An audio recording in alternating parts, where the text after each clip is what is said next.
Xin chào quý vị. Chào mừng quay trở lại kênh Trí Tuệ Phật Học. Đây là series Tâm An Giữa Đời. Series Tâm An Giữa Đời được xây dựng từ những bài giảng của Đại sư Sogyal Rinpoche, vị đạo sư Phật Pháp Tây Tạng, tác giả cuốn The Tibetan Book of Living and Dying.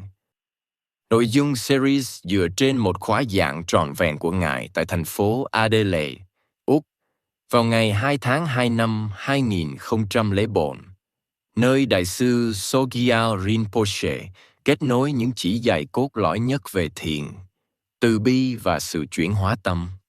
Theo Phật Pháp, điều quyết định con người hạnh phúc hay khổ đau không nằm ở hoàn cảnh, mà nằm ở cách tâm nhìn chính mình và thế giới.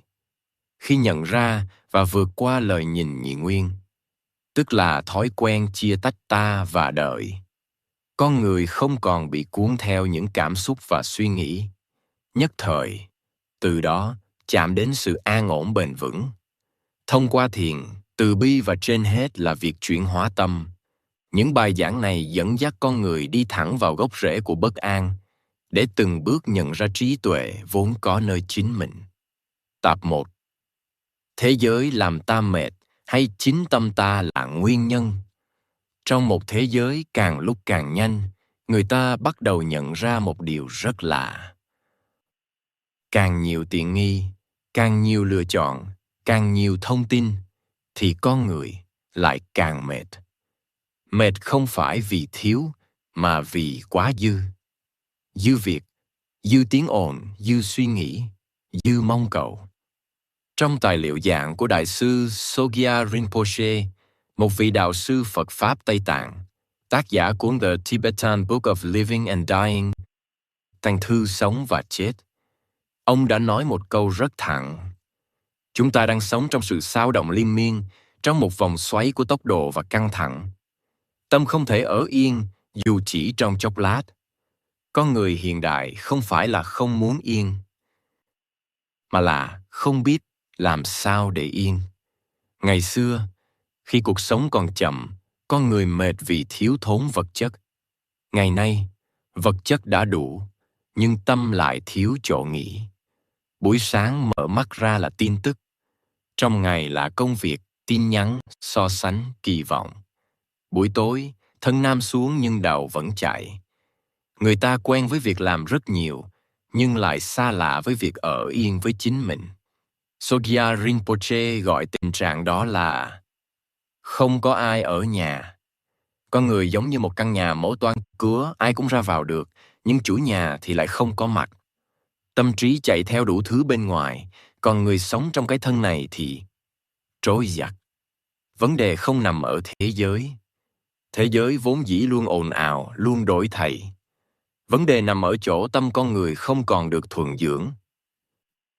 Trong Phật Pháp có một nhận định rất rõ ràng. Khổ hay vui không do hoàn cảnh quyết định, mà do tâm nhận biết hoàn cảnh ấy. Sogyal Rinpoche nói rất đội. Hoàn cảnh bên ngoài chỉ góp một phần nhỏ vào hạnh phúc hay khổ đau. Phần lớn còn lại đến từ cách tâm ta cảm nhận. Nhưng con người hiện đại thì lại làm ngược lại. Họ dành cả đời để chỉnh sửa thế giới bên ngoài, đối việc, đổi người, đổi chỗ ở, đổi hoàn cảnh. Trong khi gần như không ai được dạy cách quay về nhìn lại tâm mình. Một điều đáng buồn là chúng ta sống rất nhiều cho vai diện, vai người thành công, vai người tốt, vai người mạnh mẽ, vai người không được phép yếu đuối. Nhưng rất ít người dám ngồi xuống và hỏi, rốt cuộc mình đang cảm thấy gì? Sogyal Rinpoche ví điều này bằng một hình ảnh rất giản dị. Giống như để con voi ở nhà, rồi đi vào rừng tìm dấu chân của nó. Con người bỏ quên chính mình, rồi lại đi tìm hạnh phúc ở khắp nơi khác. Trong Phật Pháp, tâm không chỉ là suy nghĩ hay cảm xúc.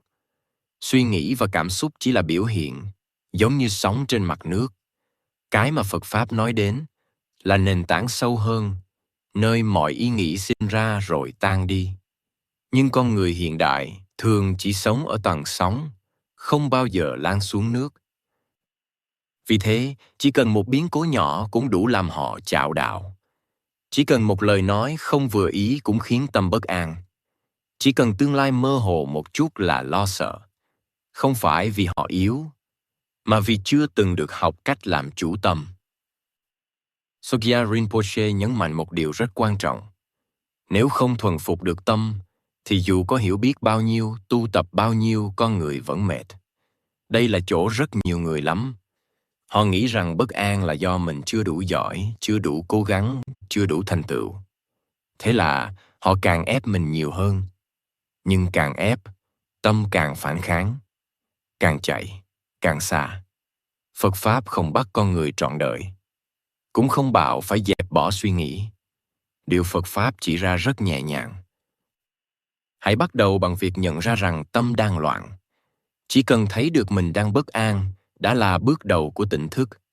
Sogyal Rinpoche nói, khi tâm lắng xuống, những mảnh vỡ bên trong sẽ tự tìm đường trở về.